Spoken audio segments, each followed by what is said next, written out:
A cutting-edge manufacturing company was juggling circuits, mobile devices, and invoices across multiple systems. They did have a TEM platform, but they didn't have anyone to actually run it. Support was reactive, issues dragged, and their team was spending more time managing the tool than managing the actual business. And that's where we came in. In our discovery call, we learned that they didn't need better data, they needed relief.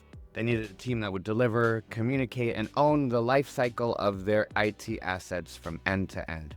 So we proposed a bold approach, a 6-month full lifecycle management proof of concept with clear SLAs across network, mobile, and their expenses. And suddenly the conversation changed. We weren't competing with a platform, we were competing with their fear of repeating past failures, and we showed them a way out. This win came from demonstrating that lifecycle management isn't just software, it's people, process, and accountability. Once they saw that we'd manage everything to the expectations they set, signing a 2-year agreement became the easy part. And so the lesson is this: the biggest wins happen when you solve the pain behind the pain. When you show up as a partner, not a tool, you become the clear choice.